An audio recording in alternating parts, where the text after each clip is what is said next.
আসসালামু আলাইকুম রহমতুল্লাহি আবরকাতুহু। সম্মানিত দর্শক, বন্ধ করে দেওয়া হলো আদ্দিন হাসপাতাল। তবে যারা আদ্দিন হাসপাতালকে বন্ধ করে দেওয়াকে নিছক একটি ঘটনা মনে করেছেন, তারা খুবই মারাত্মক ভুল করেছেন।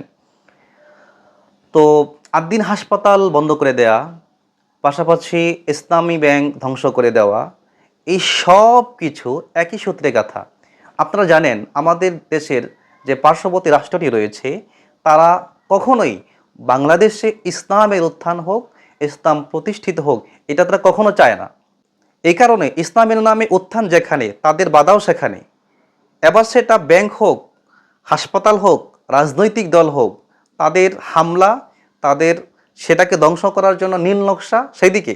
প্রিয় দর্শক, বাংলাদেশে যেন ইসলাম সম্প্রসারিত না হতে পারে, ইসলাম প্রতিষ্ঠিত না হতে পারে, এই জন্য অত্যন্ত সুপরিকল্পিতভাবে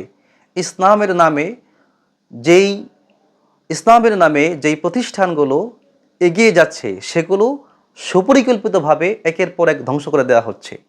আপনারা জানেন বাংলাদেশে অনেক হাসপাতাল রয়েছে, তো চিকিৎসা নিতে গিয়ে কম বেশ মানুষ অ্যাক্সিডেন্ট করে মারা গিয়েছে, এরকম প্রত্যেকটা হাসপাতালেই কিছু না কিছু পাওয়া যাবে। সরকারি হাসপাতাল বলেন, বেসরকারি হাসপাতাল বলেন। আমি যদি বলি স্কয়ার হাসপাতাল, ইউনাইটেড হাসপাতাল, ল্যাবিড হাসপাতাল, এরকম যতগুলো নামি দামি হাসপাতাল রয়েছে, এই সকল হাসপাতালেই কিন্তু লোক মারা গিয়েছে।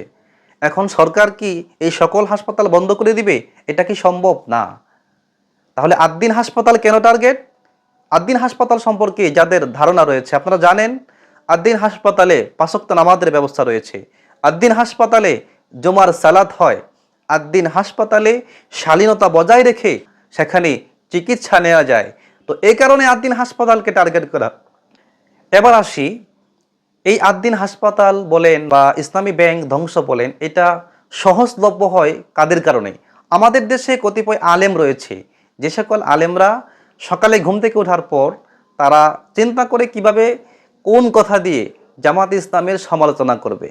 আপনাদেরকে একটি বিষয় জানাতে চাই, এই মাত্র 2 দিন আগে বাংলাদেশের একজন আলেম তিনি পোস্ট করে লিখেছিলেন যে এবার কি জামাত ইসলামের লোকজন আদ্দিন হাসপাতালের গ্রাহক সেজে আরেকটা মানববন্ধন করবে কিনা, এরকম একটা পোস্ট লিখে তিনি অত্যন্ত তুচ্ছ তাচ্ছিল্যের সাথে সেটা ফেসবুকে শেয়ার করেছেন।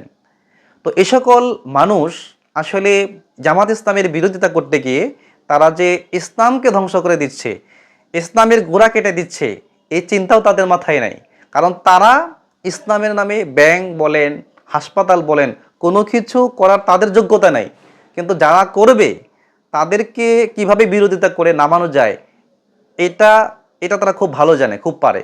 এই জন্য দেখা যায় অনেক সময় নাস্তিকদের কথার সাথে, নাস্তিকদের কর্মনীতির সাথে এই নামধারী এই আলেমদের কর্মনীতি মিলে যায়। সর্বশেষ একটি কথা বলতে চাই, 6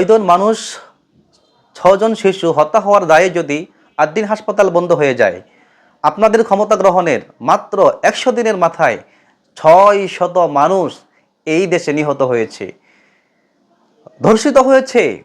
শিশু রামিথা সহ অসংখ্য শিশু যাদেরকে পাশবিক নির্যাতনের পর হত্যা করা হয়েছে।